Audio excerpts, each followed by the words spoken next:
On July 29th, 2024, that is the year that I am recording this, if you're a time traveler or maybe you stumble across this video in the future, the Xbox 360 will be shutting down. Now, before I get all these comments, people are going to say, no, wait, the multiplayer is still up. There are going to be functions of the Xbox 360 that still work completely fine. The main thing that's going to be affected, though, is the marketplace. Now, over the years, the marketplace has become very scattered. It's actually become harder to find things in. It seems less organized, more just cluttered with garbage. And unfortunately, as time goes on and technology advances, people forget about the old thing. That said, when the Xbox 360 store shuts down, there will actually be a handful of games that are just not obtainable anymore at all. And it's worth noting, too, that there are games as well on the Xbox 360 store that do have a physical edition that are maybe either more expensive to buy the physical edition, to actually buy the disc, or they were never made backwards compatible on the Xbox One, Series S, and X. I think people have this misunderstanding with backwards compatibility with Xbox. Now, I've been a big fanboy of their backwards compatibility program for a long time. I've always said that I think it's really cool. I really like it. It made me happy when any game came to that program, got enhancements, etc. for modern day hardware. You know why? Because they were pretty good with it. You wanted to buy a copy of a game that was backwards compatible. You wanted to buy a physical disc of it. Like I wanted to go and buy Tom Clancy's Splinter Cell 1, and I wanted to put it in my Xbox Series X. It downloads a patch. Essentially it's kind of like, it's almost like making it emulatable through the console, but essentially it downloads it as well using the disc as a key in a way. And then you're able to play the game, right? So it's basically like you're just showing, hey, I own this game. If you actually had bought it digitally and it was then backwards compatible, well, it's even, I guess, easier at that point because you just click it in your game library and it downloads it. Or, as well, if you wanted to, you could go on the Xbox One or Xbox Series console stores, buy a game that is backwards compatible and play it. But people have this misunderstanding that everything is backwards compatible. That every single game that Xbox has ever done, that has ever been on an Xbox, is playable on the Series X. That's actually not the case. There is, I believe, and here's the thing, the list that I've seen, there could be more. Some of this could be wrong, because some things already did get delisted completely over the years due to licensing problems, losing the license, expirations, etc. But I believe there's around 50 games that are pretty much only on the Xbox 360 store, where they were exclusive to that store digitally, and that's it. Now, here's the thing with this list. I have noticed that some things that I've seen on the list have also popped up on the PlayStation 3, so I do think that some people composing lists are not always 100% accurate, but I will be posting in the video description, actually under the sources at the bottom of my video description, some links to some different lists that have been compiled by individuals or websites that I find trustworthy that you can vet yourself, actually see which of these is or is not also cross-platform, like, maybe it was released on the PS3 and somebody made a mistake. Either way, there are a lot of games that are going away. There are also a lot of alternatives in pricing that are going away. Say, for example, there is a game that has an Xbox 360 disc. It is not backwards compatible, as in you cannot put it into an Xbox One or Xbox Series console and play it because it's not backwards compatible, so it only works to put that disc in a 360. Well, some of those discs, my cats are tearing through the house, some of those discs are more expensive than the digital version. It goes kind of both ways, because sometimes collecting the physical ends up being more later on due to demand of whatever the entry is, so it's cheaper to go and get a digital. So it really is a give and take, but the problem is that when this shutdown happens, you're going to lose access to even more games if you haven't already purchased them. Now, like what was the plan for the PlayStation 3 store, which probably is now going to be on the chopping block again, you will still be able to re-download things that you purchased before.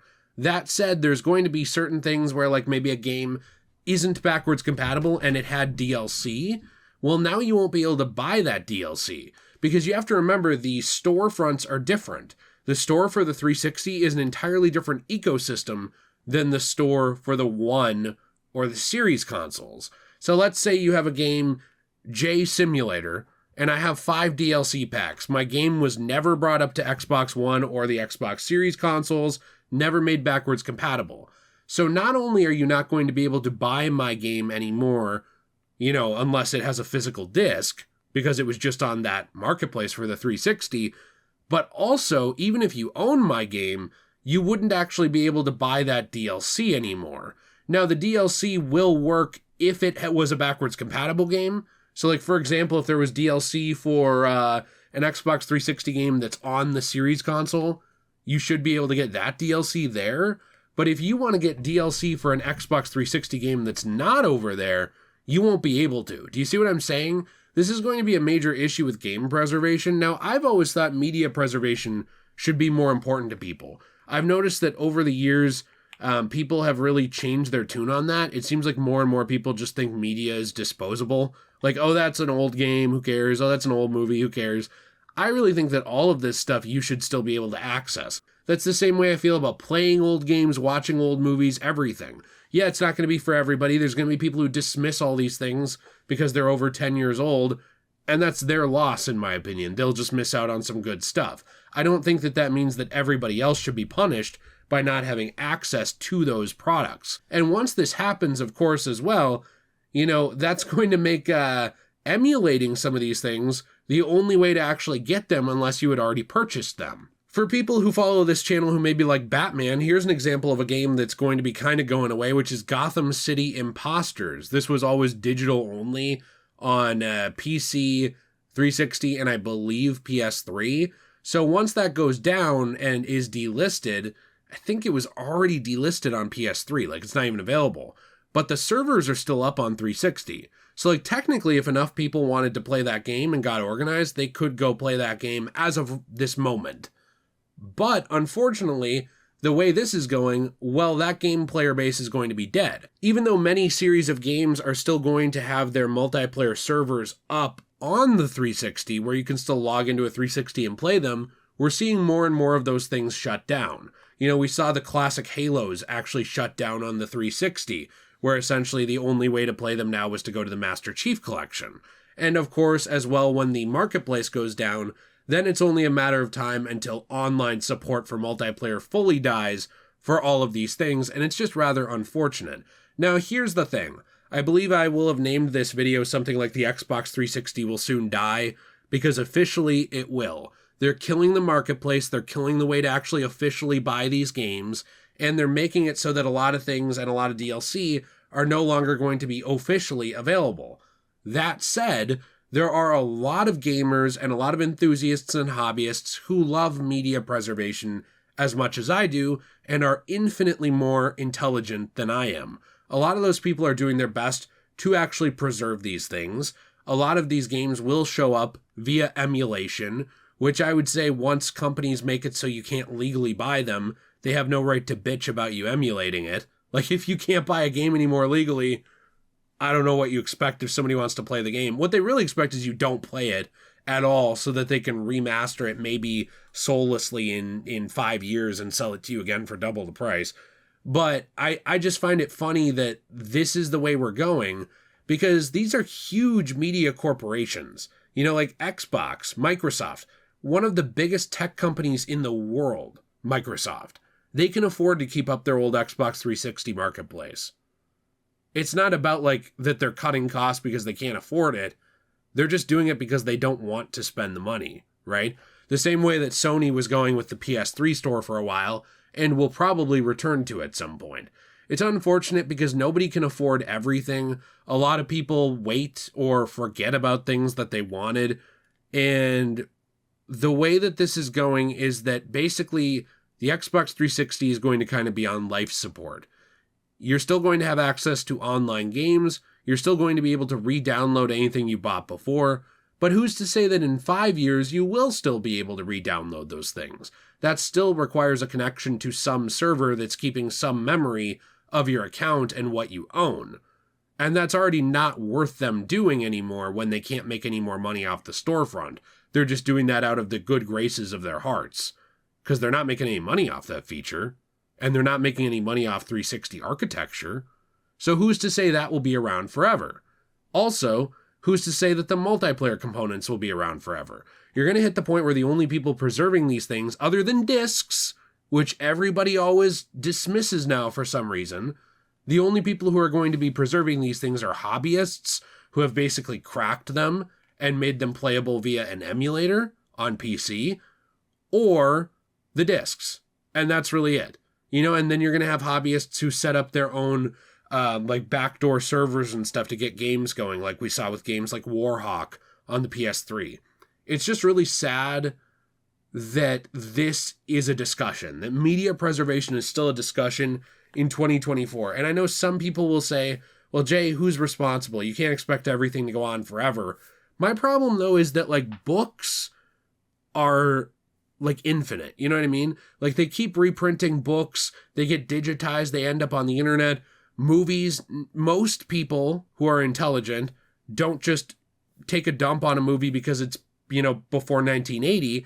They're willing to give it a chance and value it. It's video games that are often the ones that are being dismissed as old tech, that it doesn't matter anymore when they just get lost to time, and I find it very sad.